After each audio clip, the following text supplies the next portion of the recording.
Hello everyone, आज मैं बताने जा रहा हूँ अपने दो दोस्त की कहानी। एक बार की बात है, छोटे से गांव में राम और श्याम दो सबसे अच्छे दोस्त रहते थे। वे एक साथ रोमांच पर जाना पसंद करते थे और हमेशा एक नया रोमांच अनुभवों की तलाश में रहते थे। एक दिन उन्होंने जंगल के भीतर स्थित एक रहस्यमय गुफा के बारे में एक आकर्षक कहानी सुनी। कहानी सुनते ही उनकी आंखों में पौराणिक गुफा के बारे में पता लगाने की इच्छा जाग उठी। उन्होंने कुछ स्नैक्स, पानी और टॉर्च पैक किया और गुफा ढूंढने के लिए निकल पड़े। गांव वाले उन्हें यह कहते हुए चेतावनी दी कि गुफा भूतिया और खतरनाक है, लेकिन राम और श्याम कहाँ किसी की सुनने वाले थे। जब उन्होंने जंगल में प्रवेश किया तो सूरज की रोशनी पेड़ के घने पत्तों से संघर्ष करते हुए जमीन पर गिर रही थी। जंगल एकदम शांत था। उनको डर भी बहुत लग रहा था, लेकिन उनकी उत्तेजना ने उन्हें आगे बढ़ाया। कभी कभार उल्लू की आवाज़ को छोड़कर जंगल में सन्नाटा था। अंत में वो गुफा के द्वार पर पहुंचे। गुफा बहुत बड़ा था और जंगल से ढका हुआ था। धड़कते दिल के साथ राम और श्याम ने अंदर कदम रखा। गुफा नम थी और अंधेरा था। वे दोनों टॉर्च जलाकर अंदर जाने लगे। जैसे जैसे वे गहराई में जाते गए, पानी टपकने की आवाज़ गूंजी थी, जिससे माहौल और भी डरावना हो गया। अचानक उन्होंने एक धीमी गड़गड़ाहट आवाज़ सुनी और उन्हें अंधेरे में चमकती हुई आंखें दिखाई दी। वह एक कुत्ता था, लेकिन कोई साधारण कुत्ता नहीं था।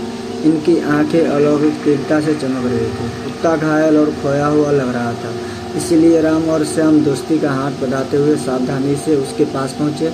आश्चर्यजनक रूप से कुत्ते अपनी पूंछ हिलाई और उनका पीछा करने लगा। गुफा की गहराई में जाने पर उन्हें दीवारों पर अजीबोगरीब चित्र दिखे, जो डरावने और रहस्यमय थे। उन्हें किसी की उपस्थिति महसूस हो रही थी। अचानक उनके सामने लंबे बालों वाले सफ़ेद साड़ी में एक आत्मा प्रकट हुई। यह एक प्राचीन अभिभावक की आत्मा थी, जो सदियों से गुफा की रक्षा कर रहे थे। आत्मा ने उन्हें बताया यह गुफा श्रापित है और कुत्ता उसकी शराब का शिकार था। राम और श्याम ने शराब को तोड़ने और कुत्ते को बचाने का फैसला किया। उन्हें पता चला कि ऐसा करने से एकमात्र तरीका गुफा की गहराई में छिपी एक पहेली को सुलझाना था।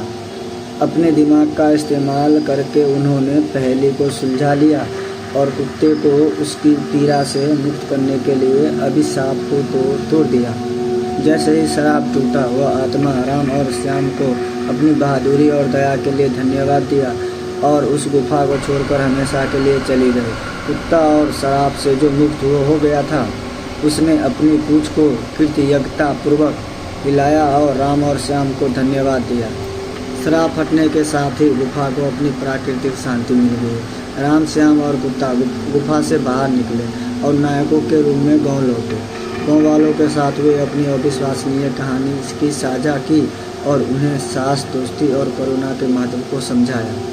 और इसीलिए राम, सोनू और भूतिया गुफा की कहानी गाँव वालों के लिए एक मिसाल बनी।